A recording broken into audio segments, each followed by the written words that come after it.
Board दिख रहा है ना? लाइट ऑफ करने की जरूरत तो नहीं है?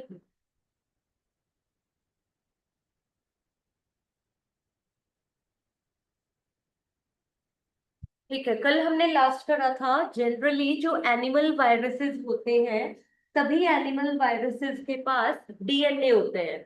बट कुछ एनिमल वायरसेस ऐसे भी हैं जिनके पास आरएनए प्रेजेंट होता है। तो फॉर एग्जाम्पल कौन कौन से वायरसेस हैं जिनके पास आरएनए प्रेजेंट होता है?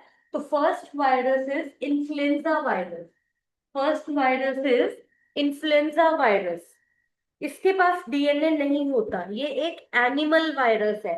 जनरली जितने भी एनिमल वायरसेस हैं सबके पास डीएनए प्रेजेंट होता है, बट इन्फ्लुएंजा वायरस के पास आरएनए प्रेजेंट है, और सिंगल स्ट्रैंडेड आरएनए।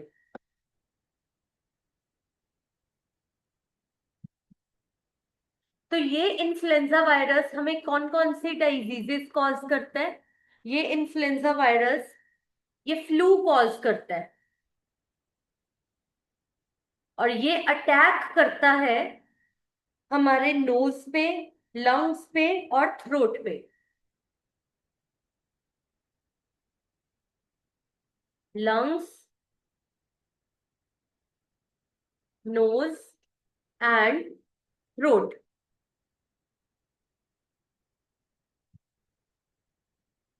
ये इन पर अटैक करता है। ये बेसिकली हमें फ्लू कॉज करता है, इन्फ्लुएंजा वायरस। जो कहाँ अटैक कर रहा है? Lungs, nose and throat. Second virus is Rous, ROUS, Rous sarcoma virus. जहां पर भी ये सार्कोमा वर्ड यूज हो जाता है ना, सार्कोमा वर्ड का मतलब होता है कैंसर कॉज करना। तो ये हमारा वायरस नहीं है। ये हमें ह्यूमंस में कोई डिजीज नहीं कॉज करता। ये कैंसर कॉज करेगा क्योंकि इसके पास सार्कोमा है। सार्कोमा वर्ड का मतलब ही कैंसर होता है, तो कैंसर को हम ट्यूमर भी बोलते हैं। तो ये वायरस ट्यूमर कॉज करता है चिकन्स में। तो अगर हमने खा लिया तो हमें कोई डर नहीं। हाँ, कॉजेज ट्यूमर इन चिकन्स। तो चिकन्स में ये वायरस ट्यूमर कॉज करता है, चिकन्स को इस वायरस से ट्यूमर हो जाता है। Next virus is AIDS virus. अब एड्स ऊपर हमने पढ़ लिया, HIV वायरस कैसा वायरस है? आरएनए वायरस है। तो सिंगल स्ट्रैंडेड आरएनए होता है। आरएनए दो होते हैं, बट होता सिंगल स्ट्रैंडेड है। डबल स्ट्रैंडेड का मतलब दोनों स्ट्रैंड्स एक दूसरे के साथ अटैच्ड होने चाहिए। जैसे कि हमारा डीएनए, हमारे डीएनए के दो स्ट्रैंड्स होते हैं, दोनों स्ट्रैंड्स एक दूसरे से अटैच्ड होते हैं। और एड्स, एड्स तो हमें पता ही है, हमारी इम्यूनिटी को किल करता है। ये हमारे इम्यून सेल्स पर एक्ट करता है, हमारी इम्यूनिटी को किल करता है।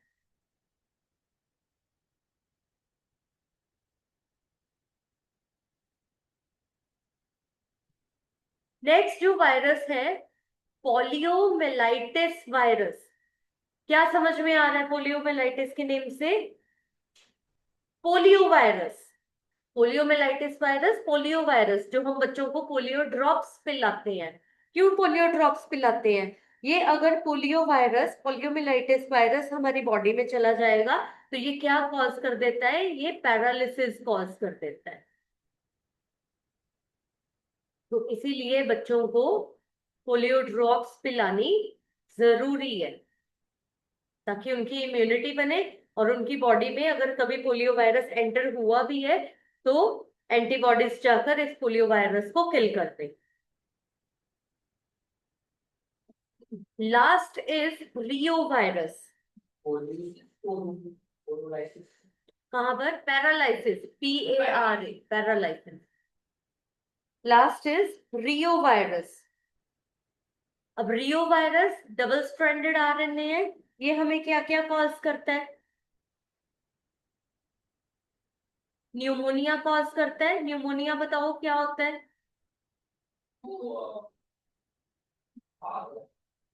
नहीं, न्यूमोनिया होता है लंग्स में सिक्रीशंस बढ़ जाना, लंग्स में पानी पर भर जाना, पानी अब वो वाला पानी नहीं जो हम पीते हैं, हमारी बॉडी की सिक्रीशंस होती है, बहुत ज्यादा फ्लूइड इकट्ठा हो जाता है। और अगर लंग्स में पानी भर जाएगा तो इंसान सांस कैसे लेगा, उसको सांस ही नहीं आएगी। एल्वियोलाई अगर पानी से भर जाएगा तो गैसियस एक्सचेंज कैसे होगा?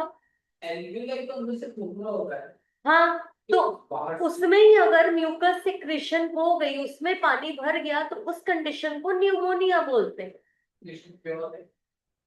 क्योर है, अर्ली स्टेज पे पता चल जाए तो, अगर ये बिगड़ गया तो डेथ हो जाती है।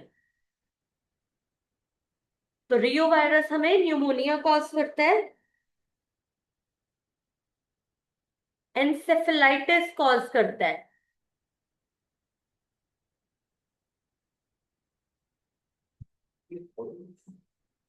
एनसेफेलाइटिस क्या होता है अब?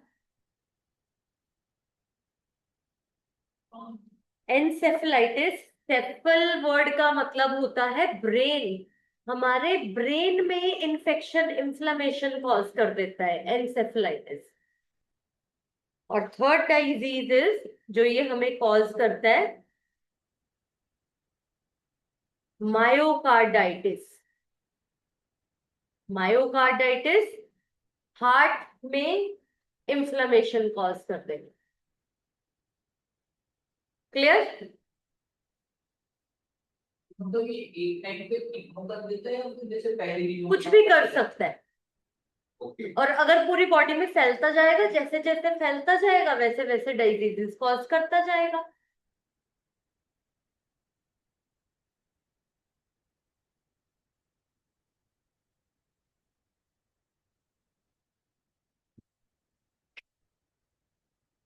कोई डबल स्ट्रैंडेड आरएनए एक ही होता है सर, ये वायरस? जो सिंगल स्ट्रैंडेड आरएनए है ना, ये ज्यादा डेंजरस होते हैं क्योंकि वो अनस्टेबल है। जो डबल स्ट्रैंडेड है ना, वो स्टेबल होता है, तो वो उससे इतना हार्म पहुंचने के चांसेस कम है। हमारा डीएनए डबल स्ट्रैंडेड है। डीएनए डबल स्ट्रैंडेड है विच मीन्स हमारा डीएनए स्टेबल है।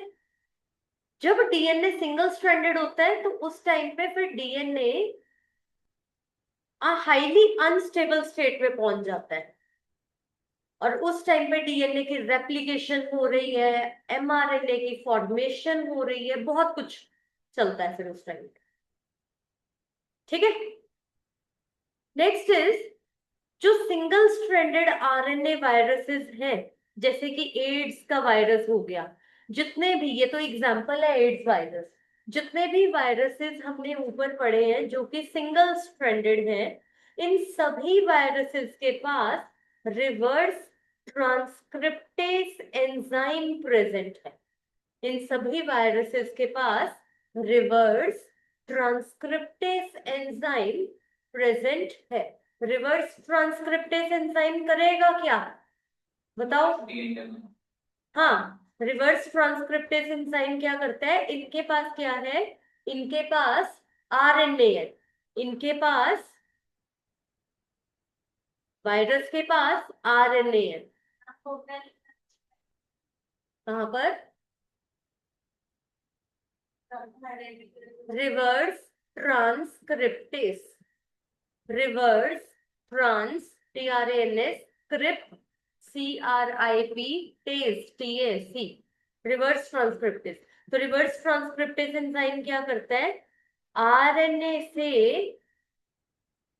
डीएनए बनाता है, फिर दोबारा डीएनए से, बस रिवर्स ट्रांसक्रिप्टेज का काम है आरएनए से डीएनए बनाना, और इस डीएनए से फिर एमआरएनए की फॉर्मेशन होती है। अभी ना बस तुम वर्ड्स ही सुनते जाओ, अब एमआरएनए भी क्या होता है ये भी हमारा 12th का एक टॉपिक है। आरएनए हमारी बॉडी में 3 तरह का होता है, एमआरएनए, आरआरएनए, टीआरएनए। बहुत कॉम्प्लेक्स मैकेनिज्म है, 12th का टॉपिक है। फिलहाल बस इतना समझ लो कि एमआरएनए बनेगा तो कोई एंजाइम या कोई प्रोटीन बनेगा।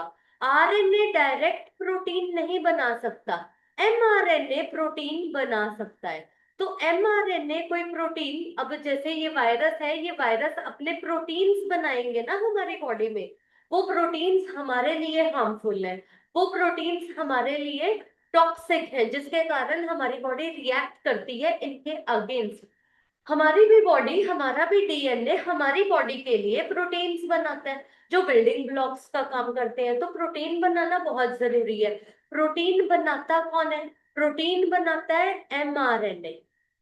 बट डीएनए से एमआरएनए की फॉर्मेशन होती है। और ये जो वायरसेस हैं, जिन वायरसेस के पास आरएनए है, डीएनए तो है ही नहीं इनके पास, जिन वायरसेस के पास आरएनए है, ये अपना प्रोटीन कैसे बनाएंगे? नॉर्मली तो डीएनए से आरएनए बनता है, यहाँ पर आरएनए से डीएनए पहले बनाना पड़ेगा, उल्टी गंगा बहानी पड़ेगी। तो पहले डीएनए बनाना पड़ेगा। डीएनए को बनाने के लिए रिवर्स ट्रांसक्रिप्टेस एंजाइम चाहिए, और वो रिवर्स ट्रांसक्रिप्टेस एंजाइम पहले डीएनए बनाएगा, फिर डीएनए से एमआरएनए बनेगा, देन वो एमआरएनए इस वायरस के लिए उसका प्रोटीन बनाएगा। ठीक है, तो यहां नीचे लिखा भी हुआ है। तो रिवर्स ट्रांसक्रिप्टेस एंजाइम क्या कर रहा है? कॉपीज बना रहा है आरएनए की इनटू डीएनए। बेसिकली प्रोसेस कौन सा है? Reverse transcription. कौन सा प्रोसेस है? Reverse transcription.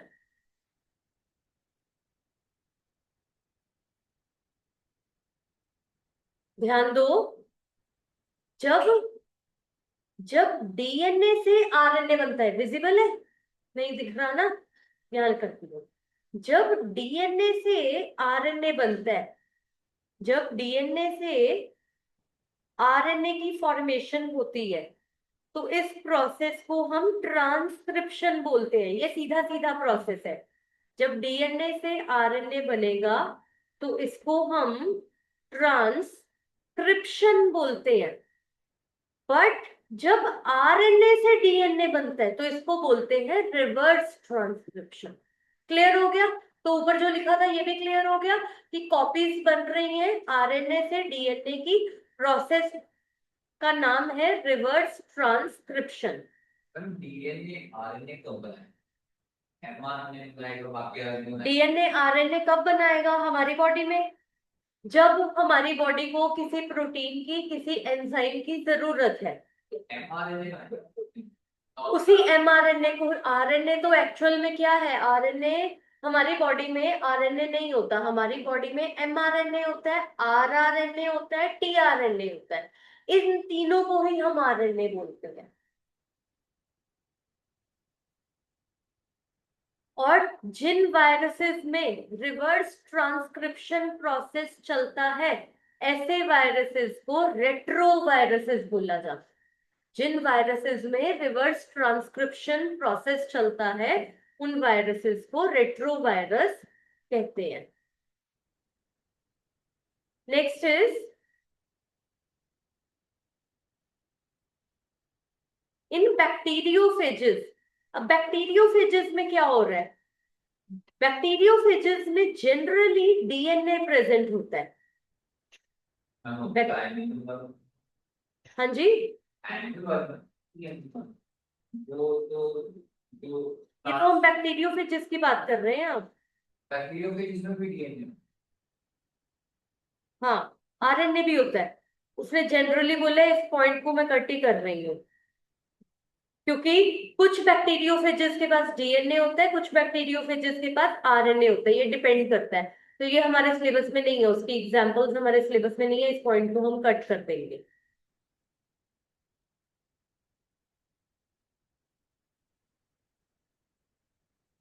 अब ये पॉइंट इंपॉर्टेंट है, डीएनए कैसा होता है? डीएनए डबल स्ट्रैंडेड होता है। डीएनए कैसा होता है? डीएनए डबल स्ट्रैंडेड होता है।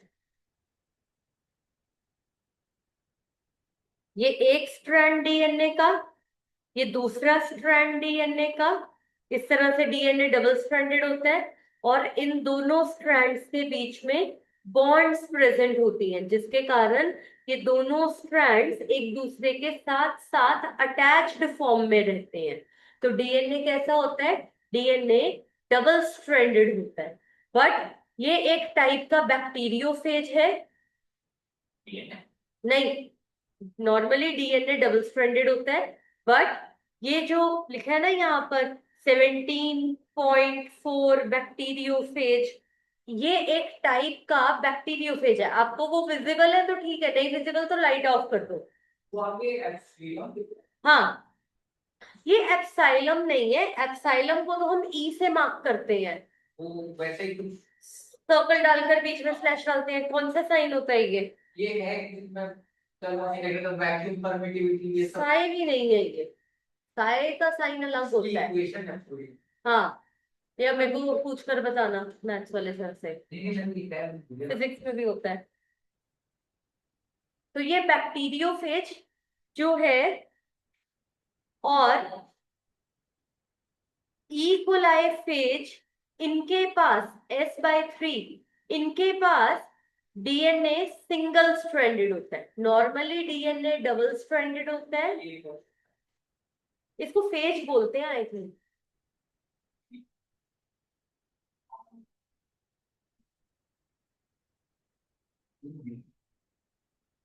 मैंने इक्वेशन को लिखी है कि ये जो कि इलेक्ट्रिक फील्ड है तो एक वो है थीटा चलो छोड़ो,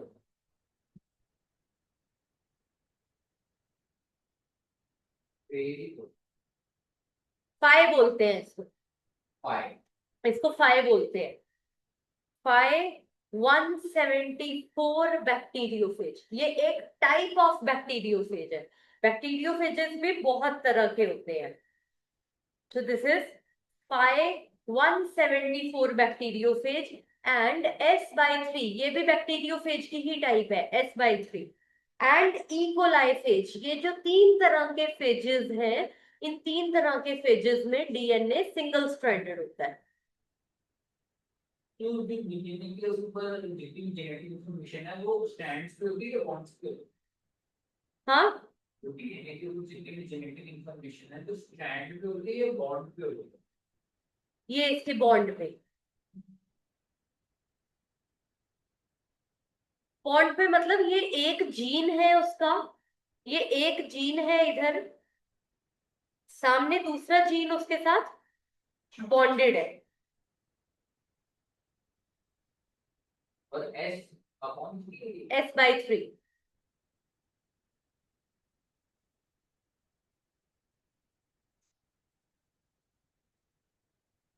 फिजिक्स केमिस्ट्री की क्लास में बच्चे आ रहे हैं? थोड़े कल मैं सोच रही हूँ मैं भी आगे कंटिन्यू ना करूँ, कोई आया ही नहीं है।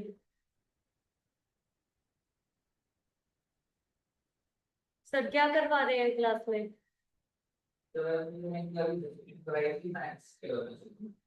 फिजिक्स का फर्स्ट चैप्टर 12 रिवाइज करवाया था और केमिस्ट्री में सब क्वेश्चंस करवाए थे हम्म। चलो ये एक पॉइंट करो। और आरएनए जनरली, जैसे डीएनए जनरली डबल स्ट्रैंडेड होता है, आरएनए जनरली सिंगल स्ट्रैंडेड होता है। बट रियो वायरस के केस में, वुंड ट्यूमर वायरस के केस में, और राइस डवार्फ वायरस के केस में आरएनए डबल स्ट्रैंडेड होता है। जनरली आरएनए सिंगल स्ट्रैंडेड है, but reovirus, wound tumor virus, rice dwarf virus, इन तीनों के केस में आरएनए डबल स्ट्रैंडेड होता है। आरएनए डेवलपमेंट पे कैसे होता है डीएनए ने तो एक ही वायरस एक ही आरएनए बनाएगा जैसे डीएनए एक ही आरएनए बनाएगा उसको बाहर भेज देगा एमआरएनए हाँ, आरएनए जो भी होगा वो अपना काम तो करेगा आरएनए भी तो डबल स्ट्रैंडेड हो ही सकते हैं कुछ केसेस में। जैसे ये स्ट्रैंड है आरएनए का, जो सिंगल स्ट्रैंडेड आरएनए है ये तो अनस्टेबल आरएनए है, तो ये तो ज्यादा हार्मफुल है, इसमें तो डिजीज कॉज करनी ही करनी है। जो डबल स्ट्रैंडेड आरएनए है ये जरूरी नहीं है, मतलब थोड़ा टाइम डाल के डिजीज कॉज करेंगे तो ये आरएनए भी डबल स्ट्रैंडेड हो सकते हैं। अब जो नेक्स्ट पॉइंट है ये नीट के लिए पॉइंट है।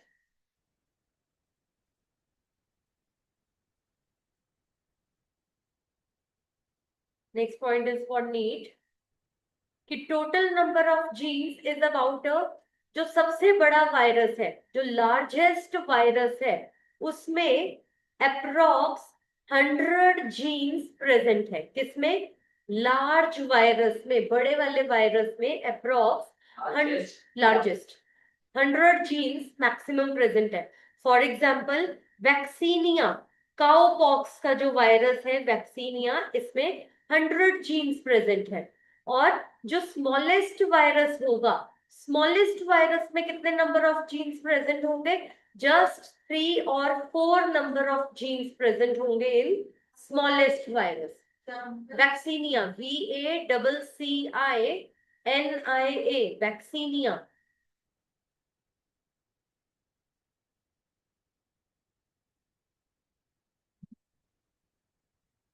तो नेक्स्ट पॉइंट भी नीट के लिए ही है।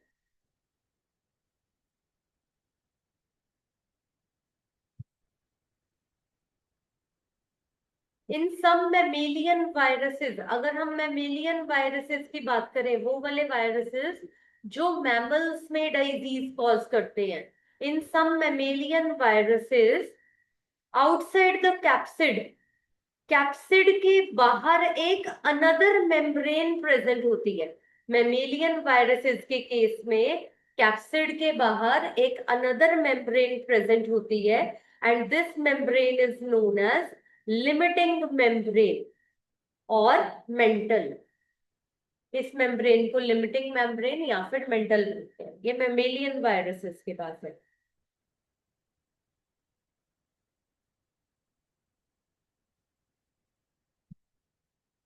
नेक्स्ट पॉइंट भी नीट के लिए ही है।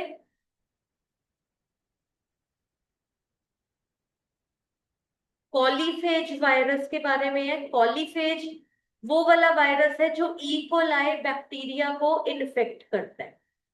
कॉलीफेज वायरस इकोलाई बैक्टीरिया को इन्फेक्ट करता है। फेज का मतलब वायरस है। फेज का मतलब बैक्टीरियोफेज, तो बैक्टीरियोफेज ने अपने अंदर वायरस को ही तो कैरी करा हुआ है, तो फेज का मतलब वायरस हो गया। नेक्स्ट पॉइंट भी नीट के लिए है। ये सारे नीट के पॉइंट्स चल रहे हैं। Next point is cyanophages. नाम से ही पता चल रहा है वो वाले वायरसेस जो साइनोबैक्टीरिया, ब्लू ग्रीन एल्गे को इन्फेक्ट करेंगे।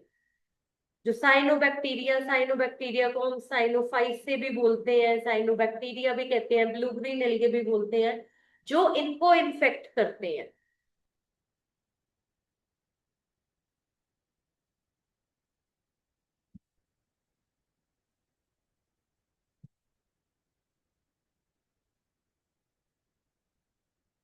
बस ये नेक्स्ट पॉइंट नहीं करना हमने।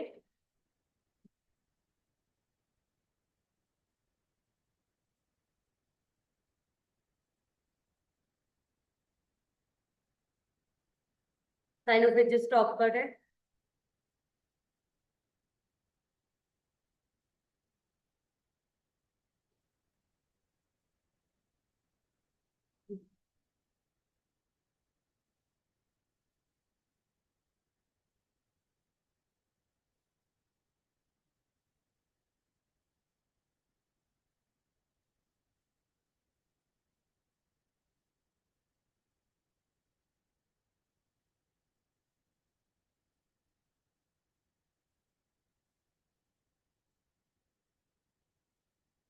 तो ये पॉइंट भी नीट के लिए है। साइंटिस्ट का नेम है सेफरमैन एंड मॉरिस। 1963 में इन्होंने साइनोफेजेस को डिस्कवर किया। और साइनोफेजेस के पास डबल स्ट्रैंडेड डीएनए होता है। साइनोफेजेस के पास डबल स्ट्रैंडेड डीएनए होता है।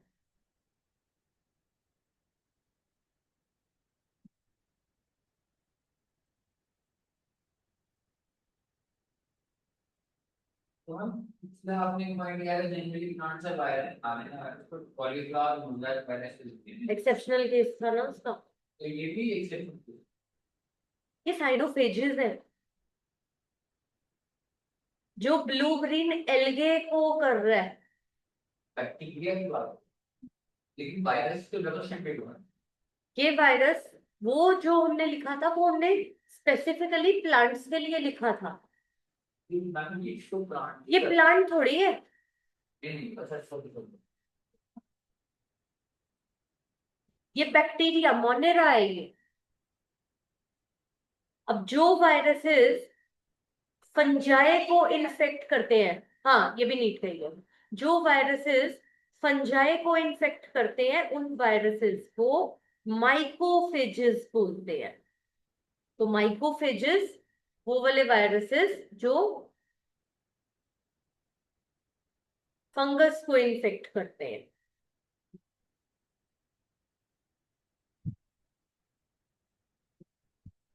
नेक्स्ट हमने नहीं करना इसका, ये बाकी पॉइंट नहीं करना, बस माइक्रोफेजेस तक ही करना है। सिंगल स्ट्रैंड डीएनए मतलब hmm single strand DNA single stranded DNA viruses में होता है।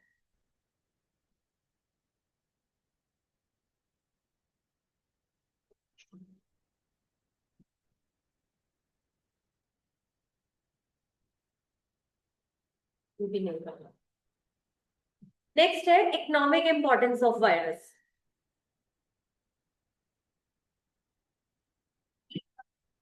नहीं, नीट का नहीं है, अब सीबीएसई का है।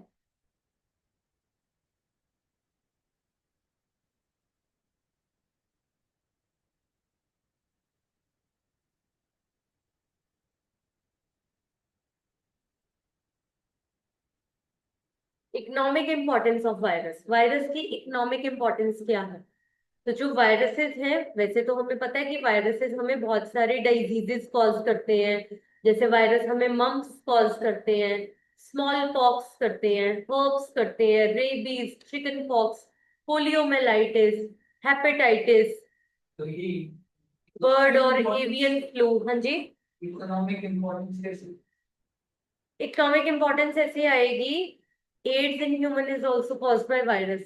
ये सारे तो डाइजीजेज ही है, ये उसका इकोनॉमिक इंपॉर्टेंस नहीं है, ये तो सब उसके डाइजीजेज है कि जो वायरसेस है, ये वायरसेस हमें डाइजीजेस कॉज कर रहे हैं।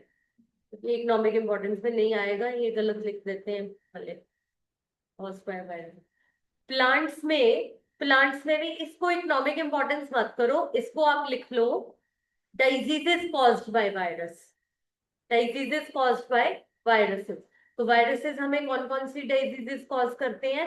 Mumps, smallpox, herpes, rabies, chicken pox, poliomyelitis, hepatitis, bird, avian flu, swine flu, influenza और एड्स, ये सारी डिजीजेस वायरस कॉज करते हैं। तो प्लांट्स में भी वायरस बहुत सारे डिजीजेस कॉज करते हैं, जैसे मोजैक फॉर्मेशन, हमने लीफ देखी थी ना, टोबैको लीफ, मोजैक फॉर्मेशन हो जाना, लीफ रोलिंग हो जाना, कर्लिंग हो जाना, येलोइंग हो जाना लीफ का, when clearing, dwarfing, stunted growth.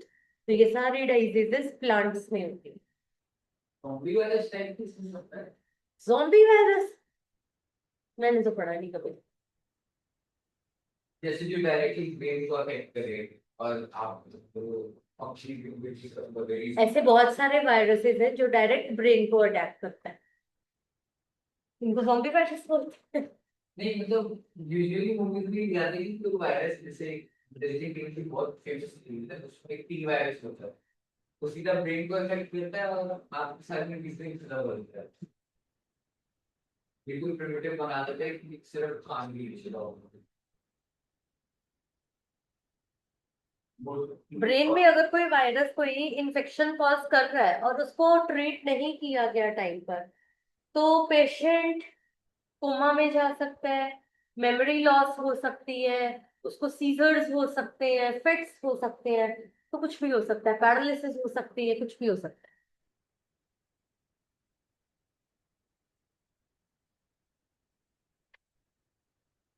Rabies में डॉग्स में भी होता है डॉग्स को रेबीज, हाँ हाँ हो सकती है। तो उनको कैसे उनके सलाइवा में होता है ना रेबीज का वायरस, उनके ब्लड में नहीं होता। बट अगर कोई डॉग दूसरे डॉग को बाइट कर दे और उसके ब्लड में चला जाए तो उसको रेबीज हो सकती है। हाँ तो उनको भी हो सकती है हमको भी हो सकती है हाँ, और जरूरी नहीं है कि सिर्फ डॉग बाइट से ही रेबीज हो, बर्ड बाइट से, बैट की बाइट से, कैट बाइट से, किसी भी एनिमल की बाइट से रेबीज हो सकती है, बर्ड्स की बाइट से भी रेबीज हो सकती है। ये तो मतलब फिर सारे एनिमल्स को भी कर देगा कि रेबीज। हाँ, अगर एक दूसरे को उसके सलाइवा में रेबीज का वायरस होना चाहिए तो रेबीज होगी काटने पर। मतलब हो जाता है इसके मतलब उसका जो डीएनए है वो तो एक ही टाइम पे बैठ के उसको भी वो रिजेंबल कर रहा है, डॉग के भी कर रहा है, हमारे भी कर रहा है, सबके कर रहा है।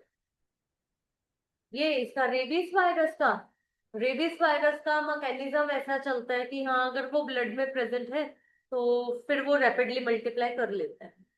मतलब उसका डीएनए सभी को अरे वो करता है। तो हम सब किंगडम एनिमेलिया को ही बिलोंग करते हैं। तो हमारा डीएनए भी तो कितना लॉन्ग है, एक सेल से, एक न्यूक्लियस के अंदर से अगर हम डीएनए निकालें तो अर्थ के 4 राउंड्स लग जाए, इतना लॉन्ग डीएनए है। तो कोई भी सेगमेंट उसके साथ रिजेंबल कर ही सकता है।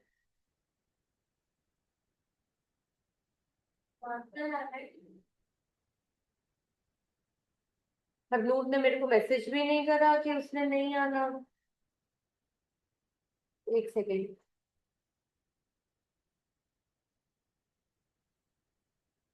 H5N1 है कि H5N9 है? हम्म। एलियन में H5N1 है कि N9 है? NI।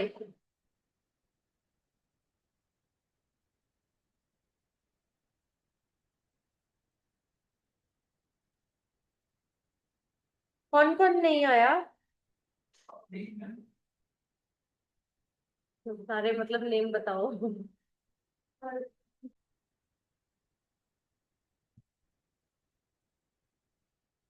इसमें कोई वायरस नहीं है। वही करवाने लगी हो।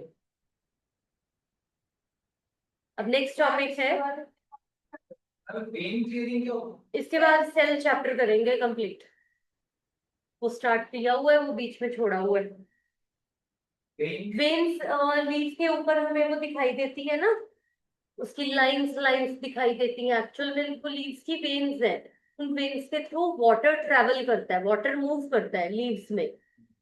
तो वेन क्लियरिंग, वहां पे अब वाटर नहीं आ पा रहा। तो अगर वाटर नहीं आ पाएगा तो लीफ को वाटर नहीं मिलेगा, लीफ को वाटर नहीं मिलेगा, लीफ विल्टिंग हो जाएगी। उसमें स्टोमेटा जो है, स्टोमेटा क्लोज रहेगा, श्रंकन रहेगा स्टोमेटा। वॉल्फिंग और स्टैटिक प्रोटीन है। ड्वार्फ मतलब वो छोटा रह गया है। स्टैटिक छोटे हाँ, है तो सेम। ड्वार्फ बहुत ज्यादा स्मॉल, उसकी उसके जीन्स में भी हाइट थी ही नहीं। मतलब वो बहुत ज्यादा, जैसे बोने बोने नहीं होते। अब देखो, एक होते हैं बोने, दिखने में अलग होते हैं ना वो, एक होते हैं हम लोग।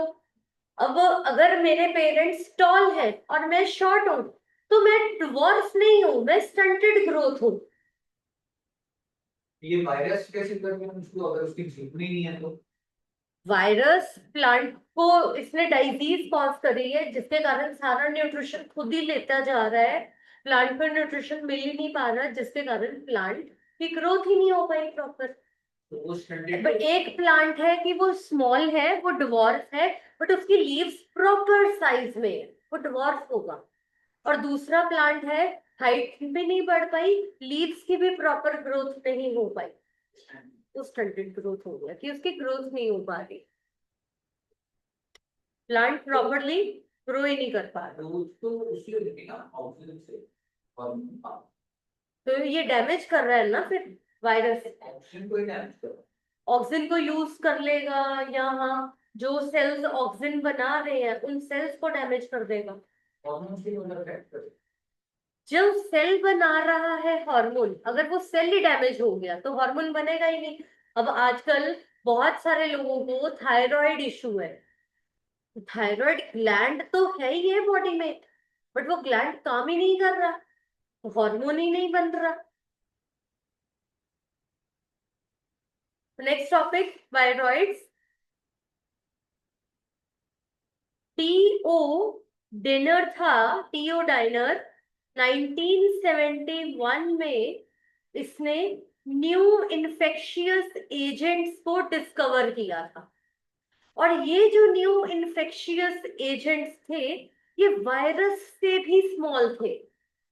सबसे पहले बैक्टीरिया डिस्कवर हुआ था, फिर कोई साइंटिस्ट आया था, उसने इन्फेक्शियस एजेंट को डिस्कवर किया था, और वो इन्फेक्शियस एजेंट बैक्टीरिया से स्मॉल था क्योंकि उसने बैक्टीरियल फिल्टर को क्रॉस कर लिया था। तो वायरस से छोटे थे। टीओ डायनर साइंटिस्ट का नेम है जिसने डिस्कवर किया है। वायरस से छोटे थे। वायरस से भी छोटे कोई इन्फेक्शियस एजेंट्स इसको मिल गए, तो उन इनको हम वायरॉइड्स बोलते हैं। तो ये जो सब वायरल इन्फेक्शियस एजेंट्स हैं, इनको वायरॉइड्स कहते हैं।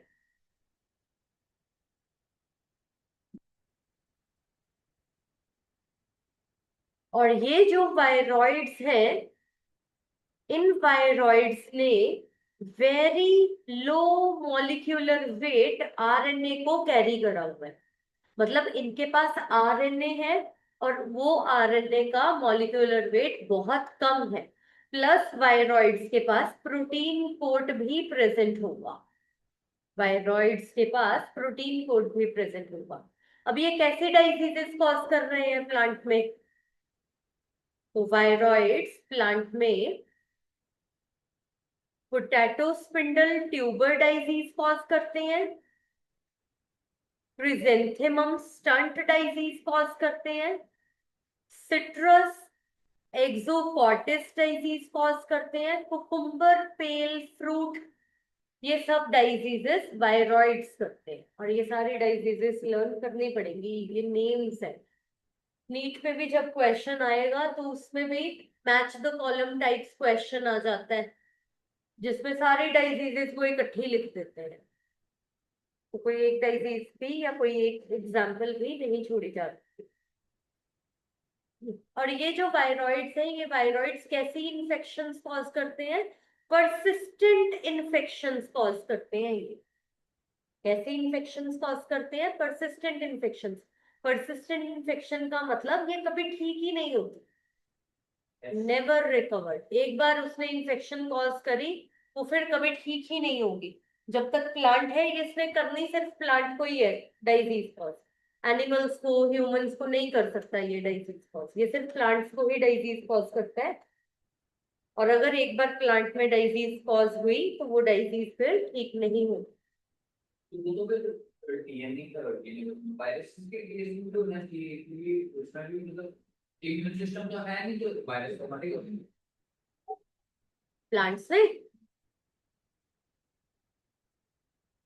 जैसे हम ऊपर से डाल देते हैं इंसेक्टिसाइड्स पेस्टिसाइड्स, जैसे बहुत सारी चीजें हम डाल देते हैं ना, जिसके कारण वो किल हो जाता है। प्लांट्स में भी हमने बायोटेक्नोलॉजी की हेल्प से न्यू जीन्स इंट्रोड्यूस कर दिए हैं, और वो जीन प्लांट को डाइजीज नहीं लगने देते। बट वायरॉइड्स के केस में ऐसा हो ही नहीं रहा, वायरस से फिर वो बच जाता है। बट वायरॉइड्स के केस में इन्फेक्शन जो है वो ठीक नहीं हो रही।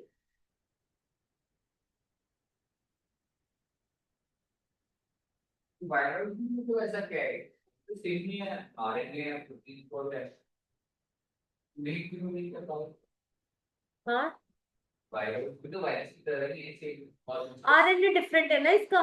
Low molecular weight RNA dangerous सा आरएनए है, उसके ऊपर कुछ ऐसे जीन्स वगैरह प्रेजेंट होंगे जो इसको डिजीज कॉज कर रहे हैं। लो मॉलिक्यूलर वैक्सीन निकालते हैं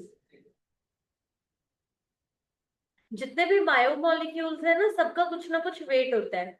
जैसे हमारी बॉडी में अमाइनो एसिड्स हैं, प्रोटीन्स हैं, लिपिड्स हैं, कोलेस्ट्रॉल है, कार्बोहाइड्रेट्स हैं, कॉम्प्लेक्स शुगर्स हैं, पॉलीसेक्राइड्स हैं, तो सबका कुछ ना कुछ मॉलिक्यूलर वेट है। तो जिन सब्सटेंसेस का, जिन बायोमोलिक्यूल्स का वेट 800 डेल्टन से कम होता है, उनको हम बोल देते हैं लो बायोमोलिकुलर वेट। और जिनका 10,000 से ज्यादा होता है, 800 to 10,000 में होता है, ये हाई मॉलिक्यूलर वेट वाले कंपाउंड्स है। तो इनका मतलब उसका फिर लेंथ ज्यादा है, उसका स्ट्रक्चर बड़ा है। ये जो आरएनए है लो मॉलिक्यूलर वेट का आरएनए है, स्मॉलर इन साइज होगा आरएनए, स्ट्रक्चर स्मॉल होगा, और जितने भी जीन्स होंगे हाईली इन्फेक्शियस जीन्स होंगे। लास्ट टॉपिक इस चैप्टर का। बताओ हम्म वायरस लास्ट टॉपिक है लाइकन्स। इनका कोई रोल मतलब ये दो फेज को एसिडिक फेज लाइक फेज नहीं, वो बैक्टीरियोफेजेस में होता है, इन में वो बैक्टीरिया हमारे सिलेबस में नहीं है। तो next topic is lichens. Lichens क्या होते हैं? वो वाले ऑर्गेनिजम्स जिसमें फंगस और एल्गे इकट्ठा प्रेजेंट होता है। तो लाइकन्स, बहुत तरह के लाइकन्स होते हैं। तो डिस्टिंक्ट ग्रुप ऑफ प्लांट्स है ये लाइकन्स, और इनमें अप्रोक्स 400 जीनस प्रेजेंट है इन लाइकन्स का।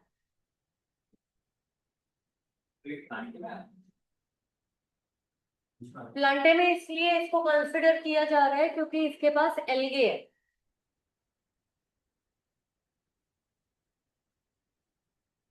अब लाइकन्स में दो कंपोनेंट्स प्रेजेंट है, एक तो एल्गे प्रेजेंट है जिसको हम एल्गल पार्टनर बोल देते हैं, दूसरा इसमें फंगस प्रेजेंट है जिसको हम फंगल पार्टनर बोल देते हैं। Algal partner is known as phycobiont and fungal partner is known as mycobiont. तो एल्गे को हम फाइकोबायोन्ट बोलते हैं, फंगस को हम माइकोबायोन्ट बोलते हैं।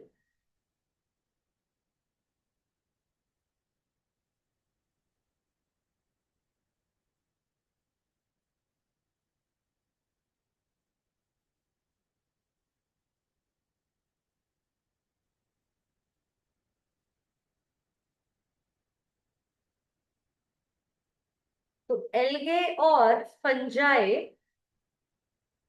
दोनों एक दूसरे के साथ एसोसिएटेड है, इसको हमने लाइकन बोल दिया।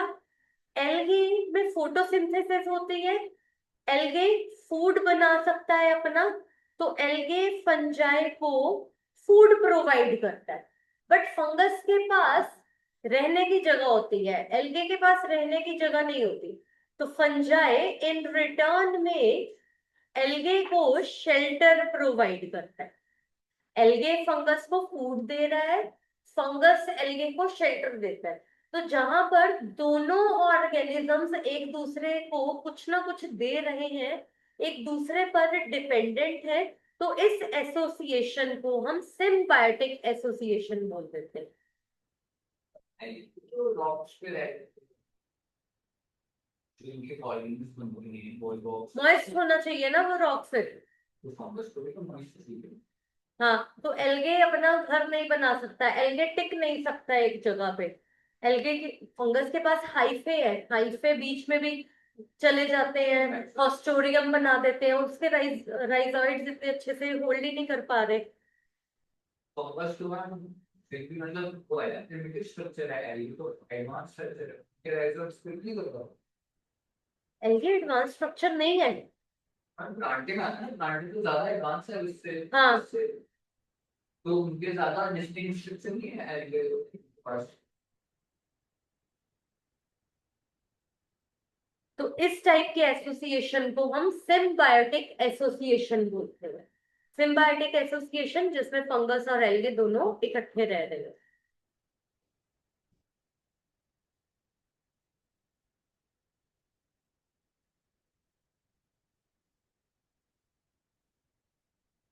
अब देखो, internal structure of lichen, lichen के अब हम अंदर का स्ट्रक्चर देखेंगे कि कितना पोर्शन एल्गे है, कितना पोर्शन उसमें फंजाई है। तो जो मेजर पोर्शन रहता है लाइकन की बॉडी में, मेजर पोर्शन वो फंगस का है, मेजॉरिटी फंगस की है। कितना? 95%। और एल्गल सिम्बायोंट, एल्गल को कितना पार्ट मिला? हार्डली 5%। तो लाइकन में 95% फंगस प्रेजेंट है, सिर्फ 5% ही उसमें एल्गे प्रेजेंट है।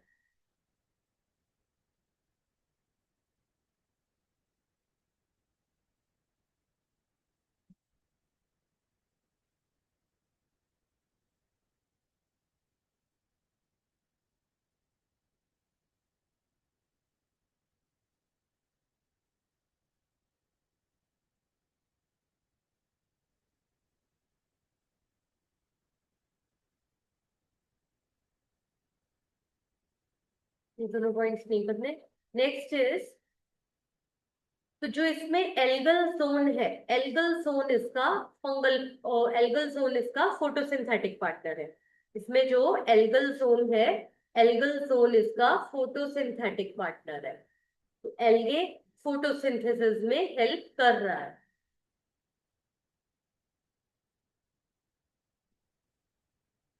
कर लिया ऊपर वाला नोट? तरफ यहां से।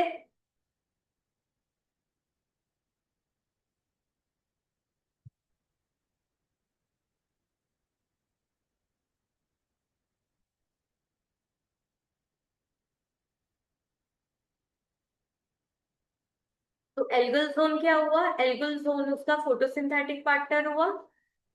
तो बाकी जितनी भी जोन्स रह गई, रेस्ट ऑफ द जोन्स, उसमें फंगस प्रेजेंट है। फंगस नहीं होता है।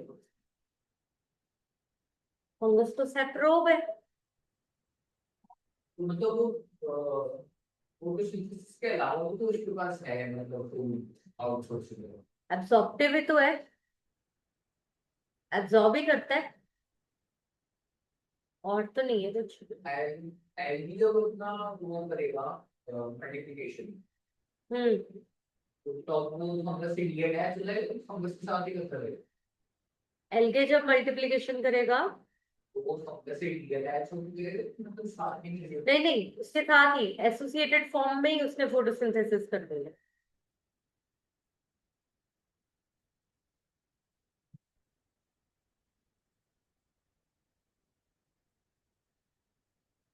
दो तरह का लाइकन होता है, ये नीट के लिए है पॉइंट।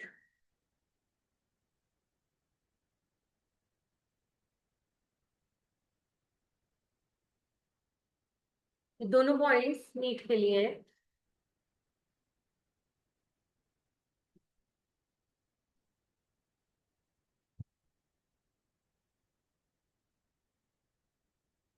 हेट्रोमेरस लाइकन्स, हेट्रोमेरस लाइकन्स और होमो आयोमेरो आयोमेरस लाइकन्स। हेट्रोमेरस लाइकन्स, होमो आयोमेरस लाइकन्स।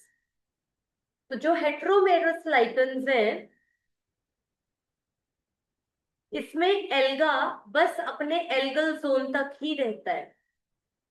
और होमो आयोमेरस लाइकन्स में जो एल्गल पार्टनर है, वो डिस्ट्रीब्यूटेड है थ्रू आउट द बॉडी, वो पूरी बॉडी में कहीं पर भी हो सकता है। तो वो डिस्ट्रीब्यूटेड है throughout the body, but heteromerous सिर्फ अपने एल्गल जोन पर ही प्रेजेंट होता है। इसमें एग्जांपल आ जाएगी पारमेलिया एंड फिजिका। वैसे आप ये एग्जांपल्स छोड़ सकते हो, मत करो, ये दोनों एग्जांपल्स ना करो, करने की जरूरत नहीं है। नहीं करो, बहुत ज्यादा एग्जांपल्स हो जाती है।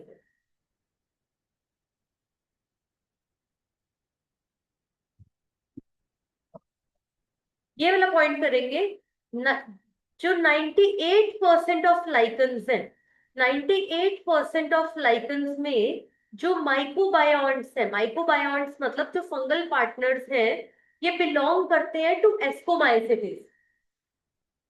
तो बेसिकली 98% एस्कोमाइसिटीज ही लाइकन फॉर्मेशन में हेल्प करती है, और रिमेनिंग पार्ट बेसिडियोमाइसिटीज और ड्यूटेरोमाइसिटीज का हो सकता है। नहीं, इसको आप सीबीएसई में लिख सकते हो। तो 98% जो लाइकन्स हैं,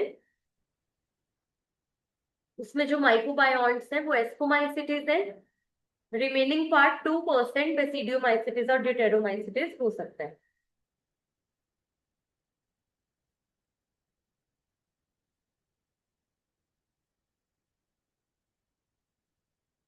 फाइनली होगा। जो फाइकोबायोन्ट्स है, फाइको माइक्रोबायोन्ट्स फंगस एस्कोमाइसिटीज को बिलोंग करेगा ना। फाइकोबायोन्ट्स साइनोबैक्टीरिया को बिलोंग करते हैं या फिर ग्रीन एल्गे को बिलोंग करते हैं। फाइकोबायोन्ट्स या तो साइनोबैक्टीरिया को बिलोंग करते हैं, जिसमें इसकी एग्जांपल्स करेंगे हम।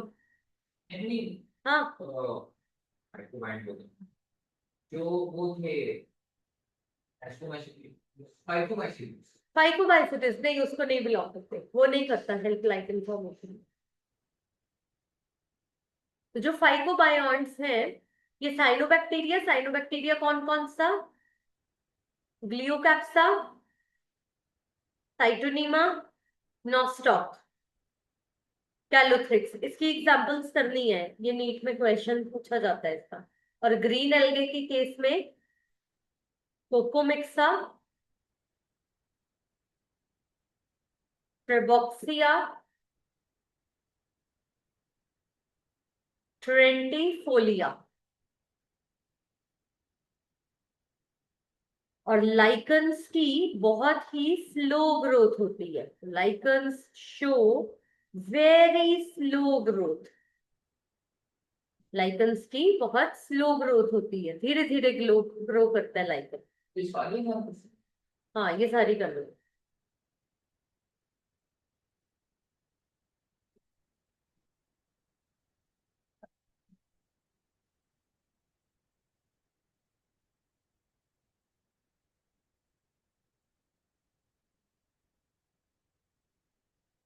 ये सिंगल सिंगल या तो स्पीशीज है जो ये सब करते हैं। हम्म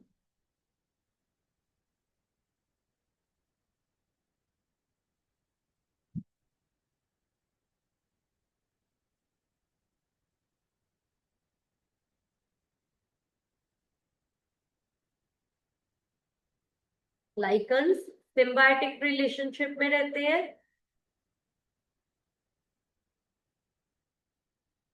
अलग अलग हैबिटेट्स में पाए जाते हैं। हम सिर्फ कुछ नहीं है, मॉइस्ट क्या? सिर्फ मॉइस्ट एरिया में रहते हैं। अलग अलग हैबिटेट्स मतलब आर्कटिक रीजन में, बेयर रॉक्स में, मॉइस्ट सॉइल में, ऐसे अलग अलग हैबिटेट्स। वो और ये ऐसे हैबिटेट्स में ग्रो करते हैं जिन हैबिटेट्स में वेयर अदर प्लांट्स, जहां पर दूसरे प्लांट्स ग्रो नहीं करते। ग्रीन एल्गी में सेकंड नंबर है। ट्रिबॉक्सिया, TREBOUXIA, ट्रिबॉक्सिया। Next, ट्रेंटिफोलिया।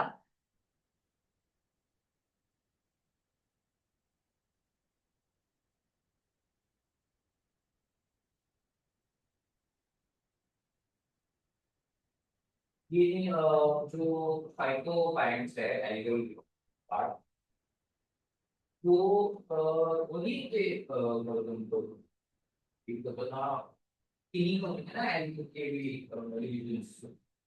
Red algae, brown algae, green algae. Chlorophytes वगैरह तीन नहीं करते, क्लोरोफाइट्स और phyllophytes. Green algae green algae food synthesis कर करके उसको दे रहे हैं, ग्रीन एल्गे ही एसोसिएटेड फॉर्म में होता है, या फिर साइनोबैक्टीरिया होता है, जिसको अगेन हम ब्लू ग्रीन एल्गे बोलते हैं। बाकी नहीं करते, उनका हैबिटेट अलग है। वो कहते हैं।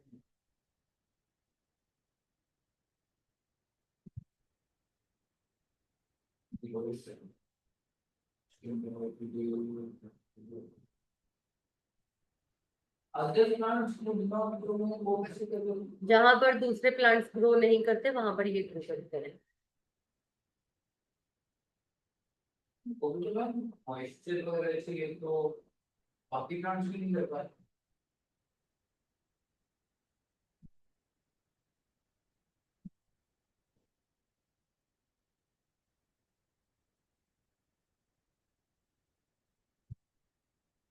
जो बाकी प्लांट्स है उनको अकेला मॉइस्चर लेना चाहिए, उनको और भी बहुत कुछ चाहिए। उनको न्यूट्रिएंट्स, मिनरल्स, ऐसी भी चीजें चाहिए, इसको नहीं चाहिए। ये जो फोटोसिंथेसिस कर रहे हैं शुरू चाहिए। कॉम्प्लेक्स बॉडी नहीं है ना।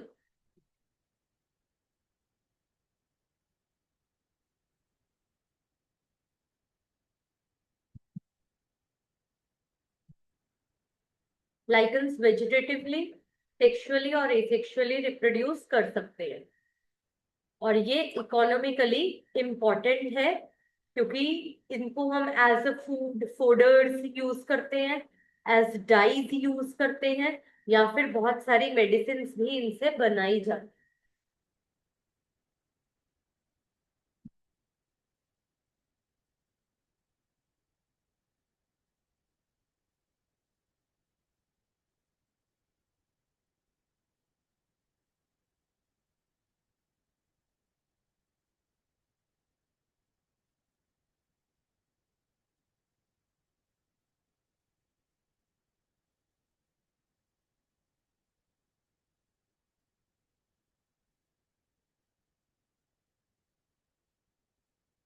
इनको जो न्यूट्रिएंट्स वगैरह चाहिए ना, ये सॉइल से एब्सॉर्ब नहीं करते क्योंकि राइजोइड्स वेल डेवलप नहीं है इनमें कहाँ से एल्गे के पास, जो राइजोइड्स हैं। तो इनको जो न्यूट्रिएंट्स चाहिए ये एयर से, एटमॉस्फेयर से लेते हैं।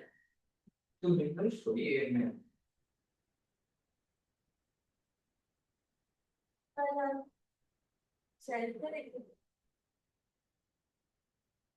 नहीं, मैं अभी नया चैप्टर स्टार्ट नहीं करना चाहती। नया चैप्टर मैं तब स्टार्ट करूंगी जब सारे आ जाएंगे। फिर हम ऐसे करते हैं, फिर हम ऑफ ही कर लेते हैं। तो जो लाइकन्स है, lichens are very good pollution indicators. Lichens very good pollution indicators है। जिस एरिया में एटमॉस्फेयर में, जिस एरिया के एटमॉस्फेयर में एयर में सल्फर डाइऑक्साइड प्रेजेंट होगी, या फिर अदर हार्मफुल गैसेस या अदर हार्मफुल पार्टिकल्स एटमॉस्फेयर में प्रेजेंट होंगे, तो लाइकन्स वहां ग्रो ही नहीं करेंगे।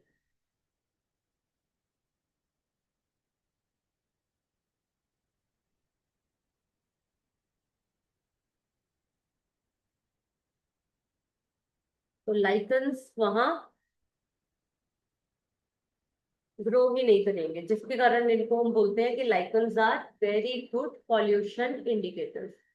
Clear, done. चलो, इसके साथ हमारा चैप्टर भी डन।